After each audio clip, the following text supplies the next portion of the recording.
இயேசு கிறிஸ்துவில் அன்பார்ந்த சகோதர சகோதரிகளே, உங்கள் அனைவருக்கும் என் அன்பின் வாழ்த்துக்களை தெரிவித்துக் கொள்கிறேன். இந்த நாள் இறைவன் நமக்கு அவருடைய பேரன்பால் கூட்டி கொடுத்திருக்கிறார். இந்த நாள் முழுவதும் அவர் உங்கள் அனைவரையும் சரியான வழியிலே வழிநடத்தி ஆசீர்வதிக்க வேண்டுகிறேன். அருமையானவர்களே, இந்த நாளில் நாம் தியானத்திற்காக எடுத்துக்கொண்ட இறைவார்த்தை லூக்கா புத்தகத்தில் அதிகாரம் 16 இறைவார்த்தை 13. அது நமக்கு இவ்வாறு கூறுகிறது: எந்த வீட்டு வேலைக்காரரும் இரு தலைவர்களுக்கு பணிவிடை செய்ய முடியாது. ஏனெனில் ஒருவரை வெறுத்து மற்றவரிடம் அவர் அன்பு கொள்வார், அல்லது ஒருவரை சார்ந்து கொண்டு மற்றவரை புறக்கணிப்பார். நீங்கள் கடவுளுக்கும் செல்வத்துக்கும் பணிவிடை செய்ய முடியாது. நீங்கள் கடவுளுக்கும் செல்வத்துக்கும் பணி செய்ய முடியாது. அருமையான இறைவார்த்தை நம்முடைய வாழ்க்கையிலே ஒவ்வொரு நாளும் நாம் அனுபவமாக கொள்ள வேண்டிய வார்த்தை. பரிசேயர் இவற்றையெல்லாம் ஆண்டவர் இதை கூறும்போது கேட்டு இயேசுவை ஏளனம் செய்தார்கள். பணத்தின் மேல் அன்பும்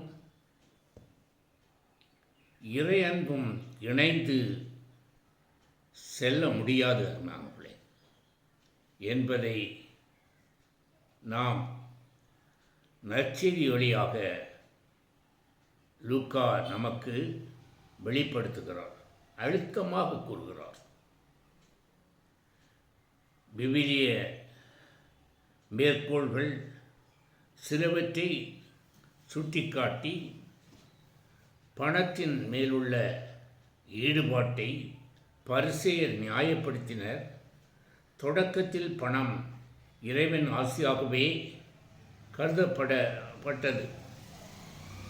அதை தகுந்த முறையில் பயன்படுத்தியவர்களுக்கு அவர்கள் இறைவனின் மேல் கொண்ட நம்பிக்கைக்கு பயனாக இறைவன்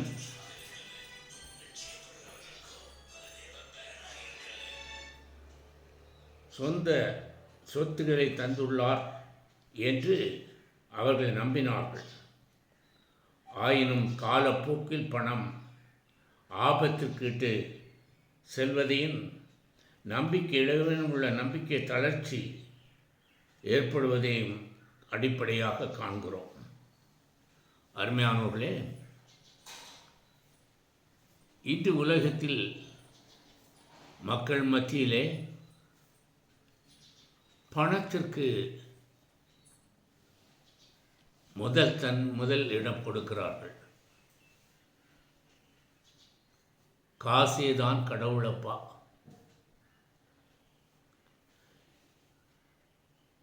இவ்விதமாக கடவுளுக்கு தன்மை பணத்திலே அவர்கள் இந்த நாட்களிலே மக்கள் குறிக்கோளாக இருக்கிறார்கள். பணம் சம்பாதிப்பது, அதற்காக பல வழிகளை நாடுகிறார்கள். பல தீய வழிகள் வழியாகவும் பலரும் பணம் சம்பாதிக்க வேண்டும் என்று பணத்திற்கே முதலிடம் கொடுக்கிறார்கள். அப்படிப்பட்ட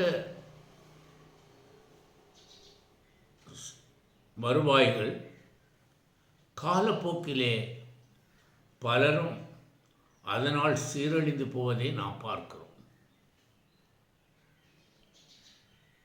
இறைவனின் ஆசீர்வாதத்தின்படி கொடுக்கப்படுகிற பணம், அந்த செல்வ செழிப்பு என்றும் ஒரு மனிதன் வாழ்க்கையிலே மகிழ்ச்சியையும் சந்தோஷத்தையும் சமாதானத்தையும் கொடுக்கிறது. பணத்தின் மேல் பற்றுள்ளவன் அவன் இறைவனை நாடுவதில்லை, இறைவன் வார்த்தைகளை புறக்கணிக்கிறான். எனவேதான் மத்தேயு 6:24 இயேசு ஆண்டவர் இவ்வாறு கூறுகிறார், எவரும் இரு தலைவர்களுக்கு பணிவிடை செய்ய முடியாது, ஏனெனில் ஒருவரை வெறுத்து தள்ளுமாறு நீங்கள் கடவுளுக்கும் செல்வத்துக்கும் பணிவிடை செய்ய முடியாது என்று சொல்கிறார். எனவே அருமையானவர்களே, கடவுளை பின்பற்றுகிற ஒரு மனிதன் அவன் செல்வத்திற்கு முதலிடம் கொடுப்பதே இல்லை. இறைவனுடைய ஆசீர்வாதத்தை பெற விரும்புகிறவன் கடவுளுக்கு முதலிடம் கொடுத்து அவருடைய இறை வார்த்தைகளுக்கு கீழ்ப்படிந்து அவர் போதித்த நீதி, நேர்மை, நியாயம், உண்மை இவைகளை கடைபிடித்து தங்கள் வாழ்க்கையிலே உயர்வடைகிறான். செல்வத்திற்கு அல்லது பணத்திற்கு முதலிடம் கொடுக்கிறவன் அவனிடம் நீதி, நேர்மை, நியாயத்தை நீங்கள் பார்க்க முடியாது. எப்படியாவது பணம் சேர்க்க வேண்டும், எப்படியாவது நாம் உலகத்திலே பணக்காரனாக வேண்டும், எப்படியாவது பெரிய பங்களா கட்ட வேண்டும், எப்படியாவது சொத்துக்கள் வாங்க வேண்டும், இப்படி பண ஆசை அவனை தாறுமாறான வாழ்க்கையிலே கொண்டு விடுகிறது. பல குடும்பங்களிலே பணம் இருக்கிற பல குடும்பங்களிலே அவர்கள் பிள்ளைகள் சரியான வாழ்வில் இருப்பதில்லை. தாறுமாறான வாழ்க்கையில் போகிற பல குடும்பங்களிலே நாம் பார்க்கிறோம். எனவே நாம் கடவுளுக்கும் பணத்திற்கும் ஒரே நேரத்திலே நாம் முக்கியத்துவம் கொடுக்க முடியாது. கடவுளுக்கு உயர்வான இடத்தை கொடுத்து வாழ்கிறவன் பணத்தை அவன் துச்சமாக மதிப்பான். அவன் வாழ்வுக்கு தேவையாக இறைவன் சந்திப்பார் என்று அவன் உறுதியாக நம்புகிறான்.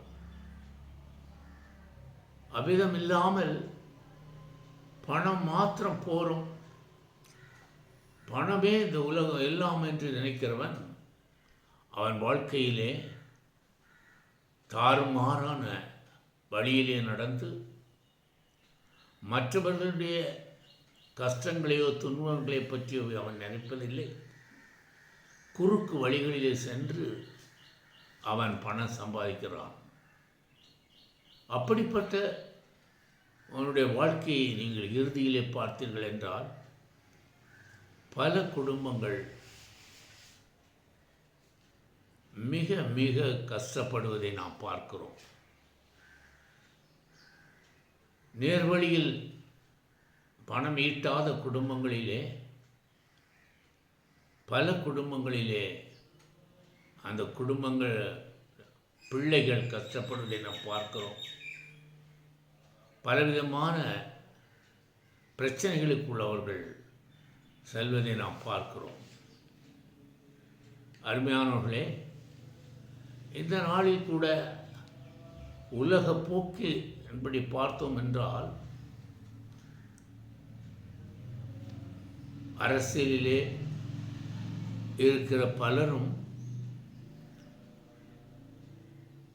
குறுக்கு வழியிலே சம்பாதிக்கிறார்கள். ஆனால் அவர்கள் ஒரு நாள் பார்த்தீர்கள் என்றால் அவர்கள் துன்பத்துக்கு ஆளாகிறார்கள். அருமையானவர்களே, நம்முடைய வாழ்நாள் முழுவதும் நாம் கடவுளுக்கு முக்கியத்துவம் கொடுத்து அவருக்கு பணிவிடை செய்து நாம் வாழ கற்றுக்கொள்ள வேண்டும். அவர் காட்டும் வழியாகிய நேர்மை, நீதி, நியாயத்தின் நாம் வாழ்ந்து நல்ல ஒரு குடும்ப வாழ்க்கையை கட்டி எழுப்பி உள்ளத்திலே எல்லோரையும் அன்பு செய்து மகிழ்ச்சி, சமாதானம், சந்தோஷம், செல்வ செழிப்பு நிறைந்த இறை வாழ்வை, இறை ஆசிரியை பெற்று நல்ல வாழ்வு வாழ நாம் முயற்சி எடுப்போம். அன்பு தந்தை இறைவா, வாழ்நாள் எல்லாம் ஆண்டவரே உமது வழியிலே நாங்கள் நடந்து ஒரு நல்ல வாழ்க்கையை கட்டி எழுப்ப நீர் எங்களை வழிநடத்தி வாழ்நாள் முழுவதும் உமக்கு சேவை செய்கிற மக்களாக, உம்முடைய வார்த்தை கீழ்ப்படிந்து நடக்கிற மக்களாக எங்களை ஆசீர்வதிக்கும்படியாக இயேசு நாமத்திலே உங்களை மன்றாடுகிறேன். ஆமென்.